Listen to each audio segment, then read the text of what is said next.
Halo adik-adik, kita berjumpa dengan tema yang baru. Ini tema kelima dari materi mata pelajaran prakarya ya. Nah, tema kelima kita judulnya pengolahan. Nah, atau lebih tepatnya pengolahan bahan pangan buah segar menjadi makanan dan minuman.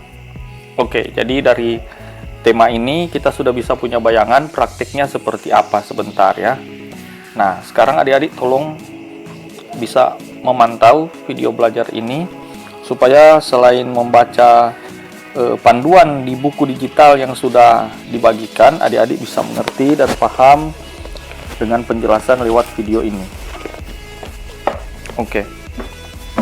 Nah, letak geografis Indonesia berada di lintas khatulistiwa sehingga memiliki iklim yang baik untuk habitat hidup berbagai tanaman.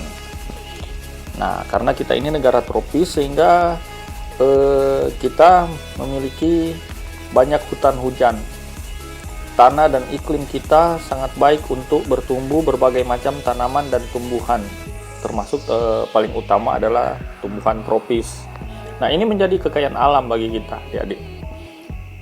Negara Indonesia yang memiliki iklim tropis membuat berbagai tanaman buah-buahan mudah bertumbuh. Indonesia terkenal sebagai negara agraris atau negara pertanian yang menghasilkan beraneka produk buah-buahan. Nah, buah dapat tumbuh dan berkembang sesuai musimnya yang selalu silih berganti. Ya, betul. Ya, adik-adik, itu buah itu ada musimnya. Kita patut mensyukuri anugerah Tuhan yang tiada tara pada tanah air kita. Ya. Jadi ada buah yang memiliki musim, ada buah yang dia bisa berbuah terus seperti buah sirsak. Nah, itu tidak memiliki musim, adik-adik. Dia berbuah selalu. Nah, kandungan nutrisi di dalam buah itu sangat baik bagi kesehatan tubuh manusia. Secara umum, kandungan utama yang terdapat dalam buah-buahan adalah air, vitamin dan mineral, serat, antioksidan dan karbohidrat. Dengan mengkonsumsi buah, maka kebutuhan air dapat terpenuhi. Buah yang memiliki kandungan air yang tinggi sangat tepat jika dikonsumsi pada cuaca yang panas. Buah yang banyak mengandung air antara lain belimbing, semangka, jeruk, melon, nanas, dan stroberi. Ada juga buah ketimun mengandung banyak air ya. Nah, mengkonsumsi buah dapat membantu dan dalam memenuhi kebutuhan akan air bagi tubuh kita. Apabila kita kurang mengkonsumsi air sebanyak 2 liter dalam sehari. Nah, selain itu, kandungan vitamin dan mineral yang terdapat pada buah dapat membantu metabolisme kerja sel di dalam tubuh. Kekurangan vitamin dan mineral menyebabkan metabolisme tubuh dari tubuh kita ini tidak berjalan dengan baik sehingga dapat mengganggu kebugaran tubuh. Nah, dengan mengkonsumsi buah-buah, kebutuhan serat oleh tubuh dapat terpenuhi. Nah, ini serat sangat berguna dalam proses pencernaan. Pencernaan yang dimaksud adalah proses pencernaan makanan ya di dalam tubuh kita. Nah, beberapa buah-buahan yang memiliki kandungan serat tinggi antara lain ada pisang. Ya, antara lain ini ada pisang, apel, jeruk, dan alpukat. Buah yang kaya akan serat baik sekali untuk diet dan dapat menghindarkan dari resiko penyakit jantung, hipertensi, dan stroke ya, kelumpuhan. Selanjutnya, buah-buahan juga mengandung antioksidan, yaitu zat yang berfungsi melindungi tubuh dari radikal bebas. Apa itu radikal bebas? Nah, radikal bebas ini adalah zat yang muncul akibat aktivitas lingkungan yang terlalu berlebihan, seperti polusi kendaraan, asap rokok, radiasi, dan sebagainya. Nah, buah-buahan yang banyak mengandung antioksidan itu antara lain stroberi, anggur, dan jeruk. Anti racun lah ya, atau anti zat-zat berbahaya, paparan-paparan zat-zat berbahaya yang mengganggu, berdampak buruk pada tubuh kita.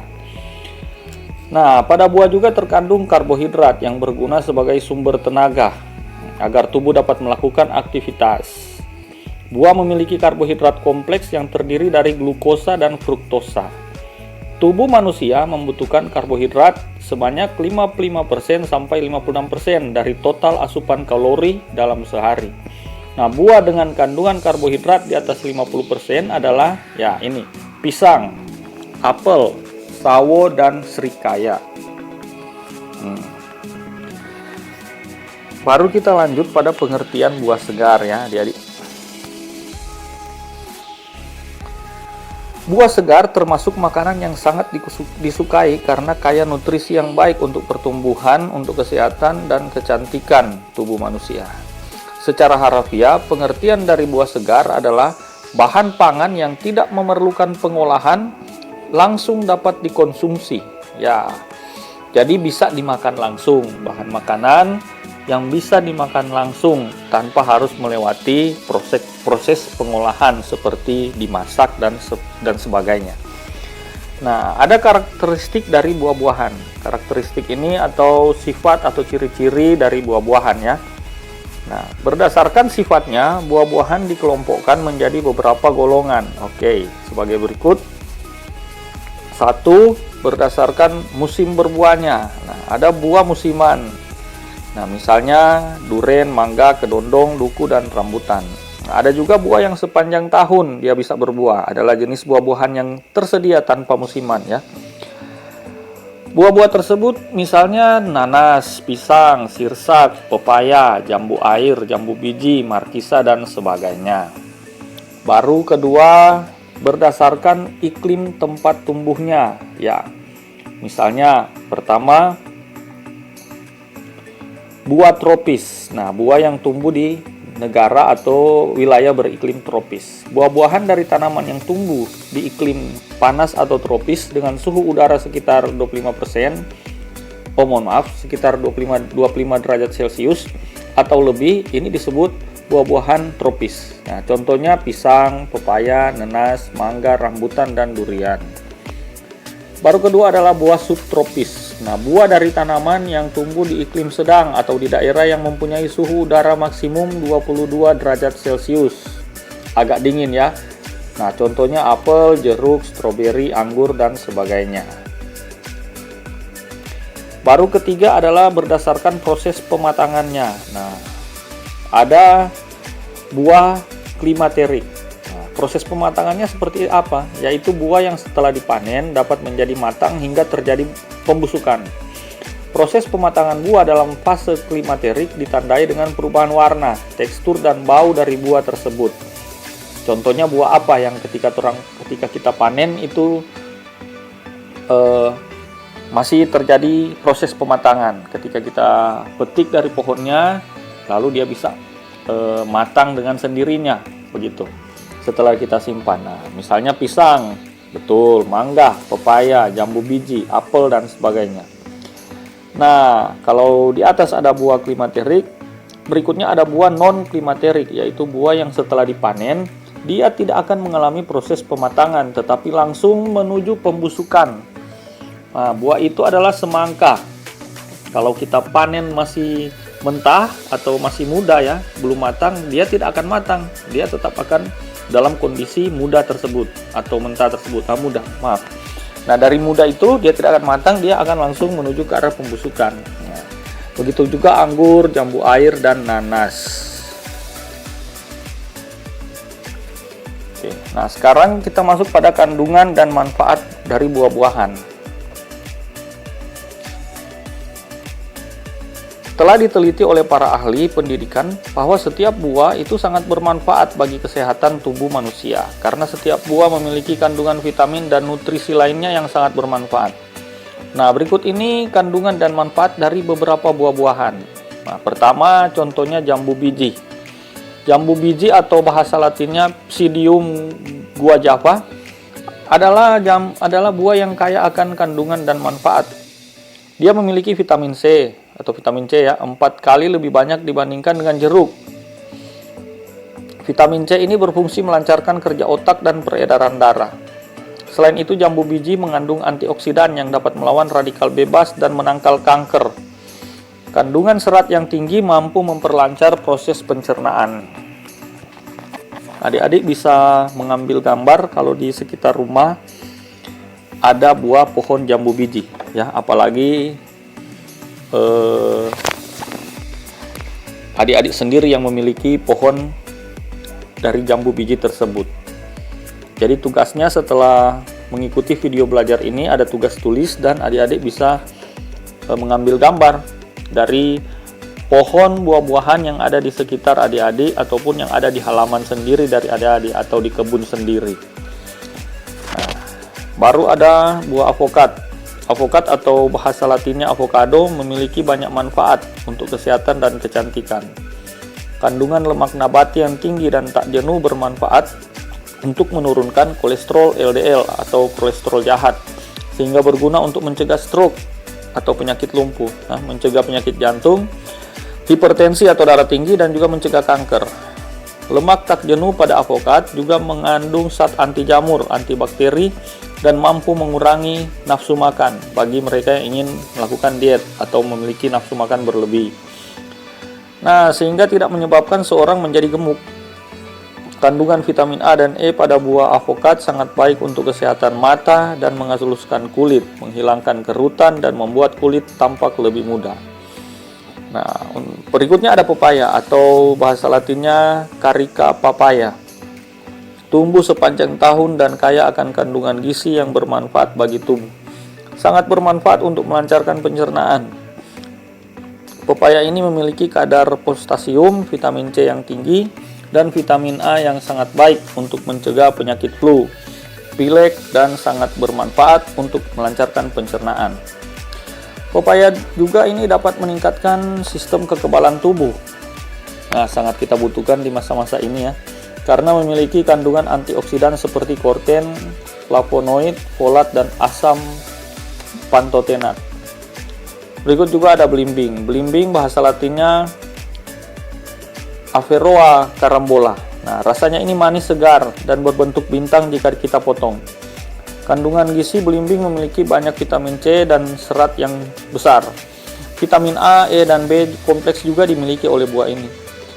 Kandungan pada buah belimbing memiliki banyak manfaat untuk kesehatan, antara lain meningkatkan daya tahan tubuh karena kandungan vitamin C yang tinggi, melindungi tubuh dari radikal bebas dengan adanya antioksidan alami. Belimbing juga dapat menurunkan tekanan darah tinggi dan mengatasi penyakit batuk. Oke. Nah, pada teknik pengolahan kita akan mempelajari tentang bagaimana teknik-teknik mengolah dari buah-buah tersebut ya, berbagai macam teknik. Dasar-dasarnya saja.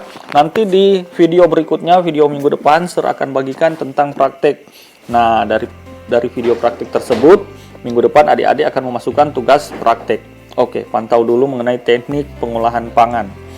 Nah, teknik pengolahan makanan panas dan basah itu istilahnya moist heat. Nah, adalah mengolah bahan makanan dengan menggunakan bahan dasar cairan untuk mematangkannya. Suhu cairan pada teknik pengolahan makanan panas basah tidak pernah lebih dari suhu didih. Berikut ini yang termasuk teknik pengolahan dengan panas basah. Nah, pertama, teknik merebus. Nah, teknik merebus atau boiling adalah mengolah bahan makanan dalam cairan yang sudah mendidih. Cairan yang digunakan dapat berupa air, kaldu, atau susu. Caranya, bahan makanan dapat dimasukkan ke dalam cairan yang masih dalam keadaan dingin atau dalam air yang panas. Berikut ada teknik merebus, yaitu menutup bahan pangan. Namanya istilahnya bahasa Inggris poaching. Teknik poaching ini ialah cara memasak bahan makanan dalam bahan cair sebatas menutupi bahan makanan yang direbus dengan api kecil di bawah titik didih, kurang lebih 92 derajat sampai 96 derajat Celcius. Bahan makanan yang di-poach ini adalah bahan makanan yang lunak atau lembut dan tidak memerlukan waktu lama dalam memasaknya, yaitu buah-buahan, sayuran, telur, dan ikan. Cairan bisa berupa kaldu, air yang diberi asam, yaitu cuka, ataupun susu. Baru ada teknik merebus dengan sedikit cairan atau braising. Teknik braising adalah teknik merebus bahan makanan dengan sedikit cairan, kira-kira setengah dari bahan yang akan direbus. Nah, bahannya akan direbus dalam panci, tentunya harus tertutup dengan api dikecilkan secara perlahan-lahan. Efek dari braising ini sama dengan menyetup, yaitu untuk menghasilkan bahan makanan yang lebih lunak dan aroma yang keluar menyatu dengan cairannya. Nah, keempat ada teknik menyetup atau menggulai atau stewing. Ini adalah mengolah bahan makanan yang terlebih dahulu ditumis bumbunya dan direbus dengan cairan yang berbumbu dan cairan yang tidak terlalu banyak dengan api sedang. Baru ada teknik mengukus atau steaming. Nah, teknik ini adalah memasak bahan makanan dengan uap air mendidih. Oke. Baru ada teknik mendidih atau simmering. Teknik simmering ini adalah teknik memasak bahan makanan dengan saus atau bahan cair lainnya yang dididihkan dahulu. Kemudian api dikecilkan di bawah titik didih dan direbus lama, di mana permukaannya muncul gelembung-gelembung kecil. Baru ada juga teknik mengetim. Teknik mengetim adalah memasak bahan makanan dengan menggunakan dua buah panci yang berbeda ukuran. Salah satu panci berukuran lebih kecil. Cara ini memang memerlukan waktu yang lama, seperti membuat nasi tim dan coklat. Nah, kalau tadi itu teknik pengolahan moist heat ya, dengan cara untuk bahan pangan panas basah. Nah, sekarang kedua ada teknik pengolahan untuk bahan pangan yang panas kering. Kalau tadi panas basah. Yang pertama itu cara mengolahnya untuk bahan makanan panas kering itu atau dry heat cooking itu pertama teknik menggoreng dengan minyak yang banyak atau deep frying. Pengertian dari deep frying adalah memasak makanan dengan menggunakan minyak atau lemak yang banyak hingga bahan makanan benar-benar terendam masuk di dalam minyak sehingga memperoleh hasil yang kering atau crispy, yang renyah. Kalau bahasa kita adik-adik tore ya. Baru kedua, teknik menggoreng dengan minyak sedikit, shallow frying. Shallow frying adalah mengolah bahan makanan atau proses menggoreng yang dilakukan dengan cepat dalam minyak goreng yang sedikit pada wajan datar. Nah, dalam shallow frying ini, bahan makanan biasanya hanya satu kali dibalik atau diputar.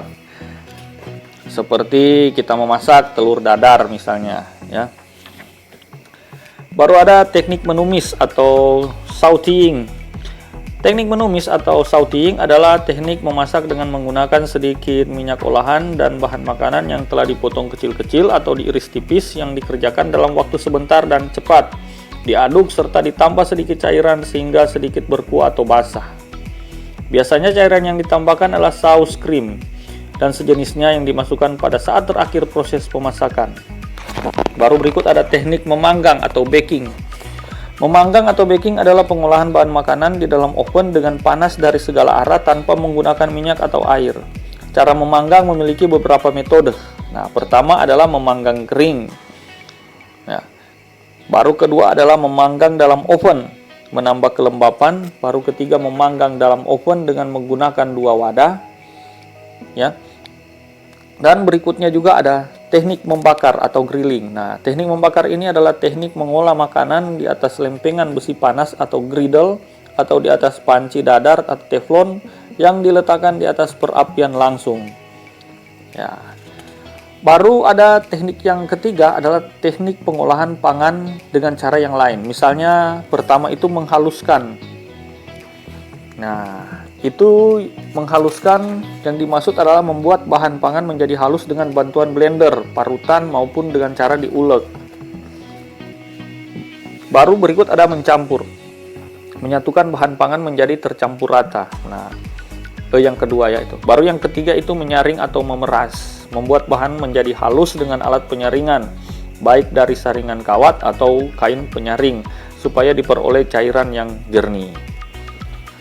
Baru berikutnya ada juga teknik tanpa dimasak. Bahan pangan ada yang dapat dimakan mentah ya, namanya itu istilahnya raw food. Nah, umumnya buah dan sayuran dimakan tanpa dimasak. Penganut pola makan ini mengklaim bahwa cara ini yang paling sehat karena kandungan vitamin, mineral, serat, dan enzim dalam sayuran dan buah tidak akan hilang. Nah, jadi berbagai teknik di atas hanya sebagian teknik pengolahan pangan. Itu bagian-bagian umum atau bagian yang dasar saja ya. Pada umumnya cara mengolah bahan pangan banyak caranya, seperti mengasapi, mengintim, dan menyengarai ya, songara kalau bahasa kita.